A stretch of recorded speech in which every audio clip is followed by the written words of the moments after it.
శ్రీమాతే నమః. అక్టోబర్ 2 అనగానే గాంధీ గారి పుట్టినరోజు అంటాం. కానీ అదే రోజు లాల్ బహదూర్ శాస్త్రి గారి పుట్టినరోజు అని ఎంతమందికి తెలుసు? ఆయన గురించి మనకు తెలియదు, ఎందుకంటే అవసరం లేదు. అలాగే నవంబర్ 14 అనగానే ఠక్కున వస్తుంది చాచా నెహ్రూ పుట్టినరోజు అంటాం కదా. ఇలా మన దేశం కోసం ప్రాణాలు వదిలేసినంతగా వాళ్ళు ఏమీ చేయలేకపోయినా, మన దేశాన్ని, మన దేశంలో ఉన్న రాష్ట్రాలని విడగొట్టేసిన, మన దేశం నుంచి విడిపోయిన పాకిస్తాన్ కోసం వాళ్ళకి డబ్బులు ఇవ్వాలని చెప్పి ఆమరణ నిరాహార దీక్ష చేసి భారతదేశం నుంచి డబ్బులు ఇప్పించిన, అలాగే సింధు జలాల మీద ఒప్పందం సంతకంలో భారతదేశానికి అన్యాయం జరిగిన, పాకిస్తాను భారతదేశము విడిపోయినప్పుడు పాకిస్తాన్ నుంచి భారతీయులు మన దేశానికి వచ్చేసినప్పుడు మన భారతీయులు పడుతున్న బాధని చూసి మనసు కరగకపోగా, పైగా పక్క వాళ్ళకి మాత్రం ఎప్పుడూ అన్యాయం జరగకూడదట, వాళ్ళు ఏం చేసినా కిమ్మన్ నాస్తి, నోరు మూసుకుని కూర్చోవాలి అని మనల్ని బలవంతంగా అణిచివేసిన వాళ్ళ గురించి మాత్రము సెలవులు ఇస్తారు, మౌనాలు పాటిస్తారు. దేశం కోసం ప్రాణాలు వాళ్ళు ఇచ్చారా? వాళ్ళు మాత్రమే చేశారా దేశం కోసం? ఇంక దేశం కోసం ఎవరు ప్రాణాలు వదిలేయలేదా? ఒక శివాజీ మహారాజ్ పుట్టినరోజు ఎవరికైనా తెలుసా? ఒక గద్వాల్ సోమనాద్రి ఆయన పుట్టినరోజు తెలుసా? భగత్ సింగ్ గారు ఎప్పుడు ప్రాణాలు పోగొట్టుకున్నారో తెలుసా? భగత్ సింగ్ గారు ఎప్పుడు పుట్టారో తెలుసా? సర్దార్ వల్లభాయ్ పటేల్ గారి పుట్టినరోజు తెలుసా? ఇవన్నీ మనకి తెలియవు, ఎందుకంటే బలవంతంగా కొంతమందిని మాత్రమే మన పుస్తకాల్లో చేర్చేశారు. కాబట్టి మన దౌర్భాగ్యం ఏంటంటే, మన దేశంలో పుట్టకపోయినా పరాయి దేశం నుంచి మన దేశానికి వచ్చి మనమేమో మనల్ని పరిపాలిస్తానని గద్దె మీద కూర్చుంటే మనం కూడా డూడు బసవన్నల్లాగా తల ఊపి పరాయి వాళ్ళు మనల్ని పరిపాలిస్తూ ఉంటే కిమ్మన్ నాస్తి. అప్పుడు కూడా అంతే, మనం ఎవరిని ఏమనం కదా, సిగ్గు చచ్చిపోయి వాళ్ళు మనల్ని పరిపాలిస్తున్నా కూర్చున్నా ఇప్పుడు కూడా ఈ క్షణానికి కూడా ఆ పరాయి వాళ్ళ సంతానానికే ఈ దేశాన్ని కట్టబెట్టాలని చూస్తున్నాం. మనకి ఎప్పుడు గోతులు తీసేవాడంటేనే ఇష్టం కాబట్టి దేశ చరిత్రలో కూడా ఇది వరకు కూడా అంతే. ప్రతి ఒక్క నాయకుడు దేశం కోసం ప్రాణాలు వదిలేసిన వాళ్ళ చరిత్రలు చదవండి, చాలా మంది చరిత్రల్లో సొంత వాళ్ళే గోతులు తీసిన దాఖలాలు మనకి కనిపిస్తాయి. మనం నెట్ లో కొట్టాము అంటే గాంధీ గారి గురించి, నెహ్రూ గారి గురించి, ఇందిరాగాంధీ గారి గురించి వచ్చినన్ని వీడియోస్ దేశం కోసం ప్రాణాలు వదిలేసిన వాళ్ళ గురించి వస్తాయా? రావు. అసలు వాళ్ళు ఎవరో కూడా మనకి తెలియదు. కొంతమంది అయితే పాపం ఎవరు ఎక్కడి నుంచి వచ్చారు అసలు వాళ్ళ పేరు కూడా మనకి తెలియనే తెలియదు.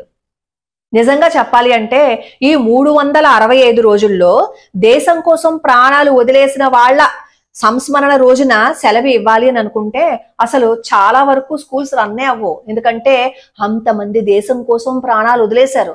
చరిత్రలో ప్రతి ఒక్కరోజు ఏదో ఒక నాయకుడు, ఏదో ఒక దేశభక్తుడు ఉరి తీయబడ్డారు. నేను ఇప్పుడు సెలవు ఇమ్మని, మౌనం పాటించమని చెప్పట్లా, కానీ మన దేశం కోసం ఏదో ఇద్దరే సాక్రిఫైస్ చేసినట్టు, 2 కుటుంబాలే సాక్రిఫైస్ చేసినట్లుగా వాళ్ళ గురించే పదే పదే పదే పదే పదే పదే చెప్తున్నామే. కానీ దేశం కోసం ప్రాణాలు వదిలేసిన ఎందరో వీరులు ఉన్నారే, వాళ్ళ గురించి మనం ఎందుకు చెప్పలేకపోతున్నాం? దేశం కోసం ఏదో చెయ్యాలి అని మన తపన ఉంటుంది చూసారా, ఆ తపన మన నోటి మాటల ద్వారా మాత్రమే ఆగిపోతే సరిపోదు. ఏ రోజు ఎవరు ప్రాణాలు అర్పించేశారు, ఎవరు ఎలా ప్రాణాలు తీయబడ్డారు, ఏ వ్యక్తి దేశం కోసం పోరాడారు అనేది చెప్పే బాధ్యత స్కూల్లో ఉపాధ్యాయులకు లేదా, ఇంట్లో తల్లిదండ్రులకు లేదా? అలా చేస్తే ప్రతి ఒక్క పిల్లాడు దేశభక్తుడుగా మారడు అంటారా? చెప్పండి. స్కూల్లో మతం ఎలా మార్చేయాలి, బుర్ఖాలు ఎలా ఏర్పాట్లు చేయాలి, బుర్ఖాలు ఎలా తగిలించాలి, ఇలా కొంతమంది చెప్తున్నారే, మరి అంత ధైర్యంగా మనం ఎందుకు మన దేశం కోసం ప్రాణాలు అర్పించిన వాళ్ళ గురించి చెప్పలేకపోతున్నాము? అలా చెప్తే మనలో ఇంకా అవేర్నెస్ పెరగదా? ఎంతసేపు సిలబస్ మార్చాలి సిలబస్ మార్చాలి అంటామేగే, ఆ సిలబస్ మార్చకపోయినా మనం చేసే పని మనం ఎందుకు చేయకూడదు? మనం చెయ్యాల్సిన పనులు, మనం చేయగలిగిన పనులు ఎందుకు చేయలేము? దేశం కోసం పోరాడాలి అంటే కత్తులు కటార్లు పట్టుకుని రోడ్డు మీదకి పరిగెత్తవలసిన అవసరం లేదు. మన నోరునే ఒక ఆయుధంగా మార్చచ్చు. మనకి భగవంతుడు నోరిచ్చాడు కదా. దువ్వూరు సుబ్బమ్మ గారు ఆవిడ ఒక స్త్రీమూర్తి, కానీ దేశం కోసం పనిచేస్తున్న ఎంతో మంది ఈ వీరుల మనసుల్లో ధైర్యాన్ని నింపారు ఆవిడ వాక్కుతోటి. అలా ప్యాక్ చేయొచ్చు కదా. ఉపాధ్యాయులు, తల్లిదండ్రులకి బాధ్యత ఉంది కదా. అలా చెప్తే ఎంతో మంది దేశభక్తులు తయారవరా? ఇంకొకరి మీద మన విద్వేషాన్ని రెచ్చగొట్టక్కర్లేదు. కానీ మన దేశభక్తుల గురించి వాళ్ళు ఏ విధంగా సాక్రిఫైస్ చేశారు, మనం ఏ విధంగా బాధలు పడ్డామో అవి చెప్తే చాలు. ఇప్పుడు ఈ వీర్ నారాయణ్ సింగ్ కథ వింటే ప్రతి ఒక్కడిలోనూ మార్పు వస్తుందేమో అనే ఆశతో ఆయన గురించి చెప్పే ప్రయత్నం చేస్తున్నాను. ఎందుకంటే ఇదే రోజున 10,000 మంది చూస్తూ ఉండగా ఆయన్ని ఉరి తీసేశారు. నిన్న రామ్ తులారాము గారి పుట్టినరోజు. ఆయన గురించి కూడా తెలియదు. ఏదో మన భారతదేశం ఇలాంటి వీరుల పేరున ఒక భారతీయ స్టాంప్ను అయితే విడుదల చేసింది, కానీ వాళ్ళ గురించి ఎవ్వరికీ తెలియవు. కనీసం మనం దేశం కోసం ఏదైనా చెయ్యాలి అని తపన ఎవరిలో అయినా ఉంటే ఉపాధ్యాయులు గాని, తల్లిదండ్రులు గాని మన దేశం కోసం ప్రాణాలు వదిలేసిన ఇలాంటి వీరుల చరిత్ర తెలుసుకుని పిల్లలకి చెప్పండి. చెప్తే ఎప్పుడైతే వాళ్ళలో దేశభక్తిని మనం నింపుతామో వాళ్ళు ఎప్పటికీ తప్పు చేయరు. దేశం కోసం ఆరాట పడేవాళ్ళు, దేశం కోసం తపన పడేవాళ్ళు ఎప్పుడు సన్మార్గంలోనే ఉంటారు. అది ఖచ్చితం. 1818లో ఛత్తీస్గఢ్ ని బ్రిటిష్ వాళ్ళు ఆక్రమించుకున్నారు. అప్పుడు ఏం చేశారు, రామ్ నారాయణ్ అని 1819వ సంవత్సరంలో ఈ బ్రిటిష్ వాళ్ళ మీద తిరుగుబాటు చేశారు. మనకి తెలిసిందే కదా, తిరుగుబాటు చేస్తే వాళ్ళు ఎప్పుడు మనల్ని అణిచేయాలని చూస్తారు. అలాగే ఆయన చేసిన ఆ తిరుగుబాటుని అణిచేశారు. తిరుగుబాటునైతే అణిచేశారు, కానీ ప్రజల మనసుల్లో రగులుతున్న జ్వాలని మాత్రం ఆపటం వాళ్ళ వల్ల కాలేదు. 1830లో వీర్ నారాయణ్ సింగ్ ఆయన సోనాఖాన్ అనే గ్రామానికి భూస్వామి అయ్యారు.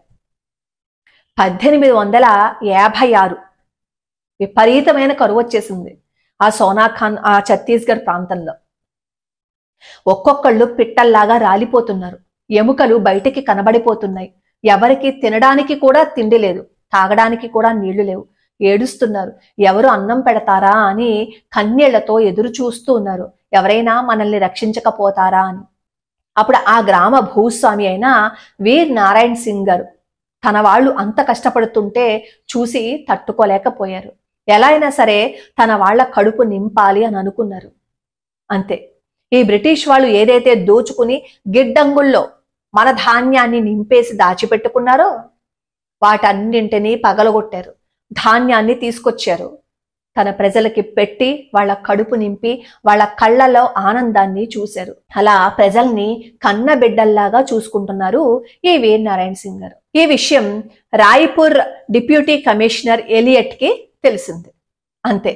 వెంటనే తన్ని పట్టుకోమని ఆజ్ఞలు జారీ చేశారు.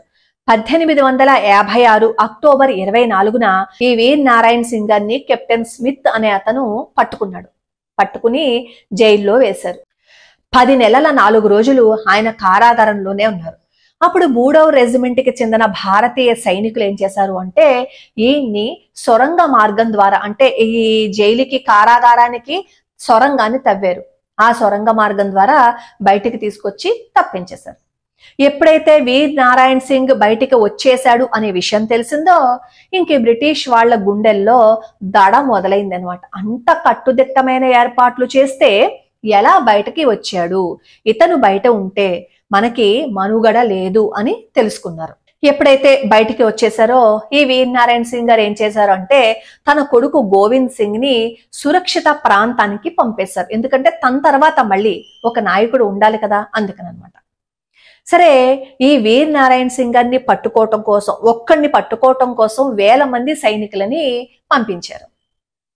వీర్ నారాయణ్ గారు అంటారు, మన ప్రతి శ్వాస దేశం కోసం మాత్రమే, మనం వేసే ప్రతి అడుగు దేశాన్ని రక్షించటం కోసమే అయి ఉండాలి అని. ప్రతి ఒక్కరిలోనూ దేశం కోసం తపన పడే విధంగా, వాళ్ళలో మార్పు వచ్చే విధంగా అందరినీ తీర్చిదిద్దారు. అలా 500 మంది సైన్యాన్ని ఏర్పాటు చేసుకున్నారు ఈ వీర్ నారాయణ్ సింగ్ గారు. అయితే ఈ బ్రిటిష్ వాళ్ళకి దడ మొదలైపోయింది. ఇంతకాలంగా ఇన్ని 1000 మంది సైనికులు ఈ వీర్ నారాయణ్ సింగ్ ని పట్టుకోవాలని ప్రయత్నిస్తుంటే కనీసం మనం పట్టుకోలేకపోయామే అని బాధ వాళ్ళలో ఎక్కువైపోయింది అనమాట. ఎప్పుడు దొబ్బి తినడమే కదా వాళ్ళకి తెలుసు. అందుకని ఏం చేశారు అంటే ఏ మనిషి అయినా లొంగాలి అంటే వాళ్ళని ప్రేమించే వాళ్ళ మీద దెబ్బ కొట్టాలి. కాబట్టి ఈ వీర్ నారాయణ్ సింగ్ గారికి ఆయన గ్రామ ప్రజలు అంటే చాలా ఇష్టం కాబట్టి ఆ గ్రామాన్ని తగలబెట్టేమన్నారు. ఆ సోనాఖాన్ గ్రామాన్ని తగలబెట్టేమన్నారు. తగలబెట్టేశారు. గుడిసెలు మండిపోతున్నాయి. మండిపోతుంటే లోపల నుంచి అందరూ బయటకు వచ్చేశారు. హాహాకారాలు, ఆర్తనాదాలు, ఎటు చూసినా ఈ గుడిసెలు మండిపోతున్నాయి. దగ్ధమైపోయింది సోనాఖాన్ గ్రామం. కట్టుబట్టలతో ప్రజలందరూ రోడ్డు మీదకి వచ్చేశారు. ఈ విషయం వీరనారాయణ గారికి తెలిసింది. అప్పుడు వీరనారాయణ గారు అన్న మాట ఒకటే, వాళ్ళలో పిరికితనాన్ని నూరిపోయలేదు, మీకోసం నేను దొరికిపోతాను అనలా. ప్రతి ఒక్కడు ఒక తూటాలాగా తయారవ్వండి. ఈ దేశం కోసం మనం మన ప్రాణాలని అర్పించాలి. ఈ రోజు గుడిసెలను కాల్చేయచ్చు, ఈ రోజు మనుషుల ప్రాణాలు తీసేయచ్చు, కానీ మనం బానిసలుగా మారితే ఎప్పటికీ జీవచ్ఛవాలుగానే బ్రతకాలి. మనం బ్రిటిష్ వాళ్ళకి బానిసలుగా ఉండకూడదు అన్నారు. అల్లూరి సీతారామరాజు గారిని పట్టుకోవడానికి కూడా ఇలాగే చేశారు బ్రిటిష్ వాళ్ళు. అంటే దేశం కోసం ఎవరైనా పోరాడుతున్నాడు అంటే అతని వల్ల ఇంక ఎవరు ఈ దేశం కోసం పోరాడాలనే తపన రాకూడదు కాబట్టి మూలాన్ని తీసే ప్రయత్నం వాళ్ళు చేశారనమాట. సరే, ఈ వీరనారాయణ సింగ్ గారు తన పోరాటాన్ని ఆపలేదు. ప్రతి ఒక్కడి చరిత్రలోనూ దీనాతి దీనమైన ఒక విషయం ఉంటుంది. అదేంటంటే సొంత వాళ్లే గోతులు తీయడం అనమాట. మన గురించి అన్ని సొంత వాళ్ళకే తెలుస్తాయి కాబట్టి ఆ సొంత వాళ్లే గోతులు తీస్తారు. మనల్ని నాశనం చేసేయాలి అన్నా, మనల్ని ఏదో విధంగా బాధ పెట్టాలి అన్నా సొంత వాళ్ళ వల్లే అవుతుంది. ఒక ఫడ్కే గారి జీవితం చూడండి. ఆయన పట్టుబడడానికి అంతే కారణం ఆయన దగ్గర వాళ్లే. ఎవరి జీవితమైనా చూడండి, సొంత వాళ్లే కారణమై ఉంటారు. భరత్పూర్ కోటని స్వాధీనం చేసుకోవాలని అనుకున్నారు బ్రిటిష్ వాళ్ళు. అప్పుడు భరత్పూర్ రాజు చాలా పోరాడితే హిందువులు ఏం చేశారు, ఇప్పుడెందుకు మనమేమో దీని మీద వాళ్ళ మీద ఎదురు తిరగడం అన్నారు. సరే, ఎలా అయినా సరే ఆ భరత్పూర్ కోటను సంరక్షించుకున్నారు. అలా సంరక్షించుకున్నప్పుడు కొంతమంది తొత్తులు కదా నచ్చలా, అది అవమానంగా భావించారు. కానీ అదే భరత్పూర్ కోటను తర్వాత బ్రిటిష్ వాళ్ళు ఆక్రమించుకుంటే పండగ చేసుకున్నారు టోపీలు పెట్టుకుని. ఎందుకంటే మన బ్రతుకెప్పుడు పక్కవాడికి కొమ్ము కాయడమే కదా, పక్కవాడికి చెంచా నీళ్లు తాగడమే కదా మనకు వచ్చింది. అప్పుడు కూడా అలాగే చేశారు. ఇప్పుడు ఈ వీరనారాయణ గారి విషయంలో కూడా అదే జరిగింది. వీరనారాయణ సింగ్ గారిని పట్టుకోవడం వల్ల కాలా. అప్పుడు బ్రిటిష్ వాడు ఏమన్నాడు తెలుసా, మనమేం ప్రయత్నం చెయ్యక్కర్లా, మనమేమి భయపడిపోవాల్సిన అవసరం లేదు, వాళ్లే మనకి రక్షణగా ఉంటారు, వాళ్లే మనకి రక్షణా కవచంగా ఉంటారు అని చెప్పి అన్నాడు. అలా అన్నాడు అంటే వాడు ఎరవేసి ఎవరికి, సొంత వాళ్ళకే కదా. సొంత వాళ్ళకి లంచాలిచ్చి వాళ్ళని తన వైపుకు లాక్కున్నాడు. ఈ సొంత వాళ్ళకు కూడా సిగ్గు శరం లేదనమాట. ఎందుకంటే మన దేశం ఏమైపోయినా పర్లా, మనం మాత్రం డబ్బు మూటలు దాచుకుంటే సరిపోతుంది. అలా సొంత వాళ్ల వల్లే ఈ వీరనారాయణ సింగ్ గారిని పట్టుకున్నారు. ఊరికమ్మన్ దగ్గరికి తీసుకొచ్చారు. రాయ్పూర్లో డిసెంబర్ 10న 10,000 మంది చూస్తుండగా జై స్థంభ్ చౌక్ దగ్గర ఊరికమ్మానికి ఎక్కించారు. అప్పుడు ఆయన చెప్పిన సమాధానం ఏంటో తెలుసా, ఈ రోజు నన్ను ఇక్కడ వరకు తీసుకురాగలిగారేమో, నా ప్రాణాలు తీసేస్తారేమో, కానీ నా ప్రాణాలు మీరు తీసినా నా ఊపిరి ఆగిపోతుందేమో గాని నా ఆత్మ ఇక్కడున్న 10,000 మందిలోనూ చేరుతుంది. ప్రతి ఒక్కడు వీరనారాయణ సింగ్ గా తయారవుతాడు అని ఛాలెంజ్ చేసి సవాల్ చేసి ఊరికమ్మ ఎక్కారు. అప్పుడు కూడా భయం వేసింది ఆ బ్రిటిష్ వాళ్ళకి. ఎంతో జాగ్రత్తగా ప్రాణం పోయే వరకు, అఫ్ కోర్స్ ఈ ఊరి తీసే వాళ్ళందరూ అలాగే చేస్తారనుకోండి. అలా ఒక దేశ భక్తుణ్ణి, దేశం కోసం ప్రతి క్షణం ఆలోచించిన ఒక వ్యక్తి ప్రాణాలు 10,000 మంది చూస్తుండగా తీసేశారు. అక్కడ ఉన్న అధికారులు కొంతమందే, కానీ అక్కడ 10,000 మంది మన భారతీయులు ఉన్నారు. వాడు తిరగబడి ఉండుంటే బాగుండేదేమో అని అనిపించింది ఆయన చరిత్ర చదివితే. కానీ కలుగులో దాక్కున్న మన పందికొక్కులు ఉంటారు కదా, ఆ పందికొక్కుల వల్ల మళ్ళీ ప్రమాదం వస్తుందేమో అని భారతీయులు తిరగబడకుండా వదిలేశారేమో, ఉండిపోయారేమో అనుకుంటాను. ఎప్పుడైతే ఈ వీరనారాయణ సింగ్ గారిని ఉరి తీసేశారో కొడుకొచ్చి తన తండ్రి మరణానికి కారణమైన మామని పీక తీసేశాడు. అప్పుడు ఈ గోవింద్ సింగ్ అంటాడు, సొంత వాళ్ళు ద్రోహం చేస్తే ఊరుకుని వదిలేస్తానని అనుకుంటున్నారేమో, ఈ దేశానికి ద్రోహం చేస్తే నా అని కూడా చూడను, సొంత వాళ్ళనైనా సరే మట్టు పెట్టేస్తాను అంటాడు గోవింద్ సింగ్. అలాగే ఎవరైతే దేశ ద్రోహులుగా మారిపోయారో వాళ్ళందరినీ ఊరందరికీ చూపించాడు. మనం శిక్ష వేయకపోయినా ఆ గ్రామస్తుల వల్లే ఆ దేశ ద్రోహులు ఎందుకు బతుకున్నాన్రా బాబు అనే స్థితికి వచ్చేశారు. ఒక వీరుడు పట్టుబడాలి అంటే అది ఆ వీరుణ్ణి పట్టుకోవడం పక్కవాడి వల్ల కాదు, వాడి తరం కాదు. మన దేశంలోకి అడుగు పెట్టడానికి వచ్చిన వాడు కూడా ఎలా వచ్చాడు? మన వాడి వల్లే వచ్చాడు. మన వాళ్లే మనకి గోతులు తీసేస్తారు, మన వాళ్లే మనల్ని గుణపాలతో పొడి చేస్తారు. ముందు అలాంటి వాళ్ళని ఏరి పారేయాలి ఫస్ట్. అదే ఈ గోవింద్ సింగ్ కూడా చేశారు. వీరనారాయణ సింగ్ గారిని అయితే అందరూ చూస్తుండగా ఉరి తీసేశారు. కానీ ఆ రోజు 10,000 మంది మనసుల్లో రగిలిన ఆ జ్వాలను మాత్రం తీసేయగలరా ఎవరైనా? తీలేరు కదా. వాళ్ళందరూ కూడా వీరనారాయణులాగే తయారయ్యారు. వాళ్ళు కూడా మన సిలబస్ని మార్చమని మనం ఏమీ గొడవ చేయక్కర్లా. మనకి నోరిచ్చాడు కదా భగవంతుడు. ఎక్కడైతే ఎక్కువ మంది గుమిగూడి ఉంటారో అక్కడ మన దేశం గురించి ప్రాణాలు అర్పించిన వీరుల చరిత్ర చెబితే ఈ దేశం మారడానికి పెద్ద సమయం తీసుకోదు. కరెక్ట్గా 1 సంవత్సరంలో మారిపోవచ్చు ప్రతి ఒక్క వ్యక్తి ఇటువంటి ప్రయత్నం చేస్తే.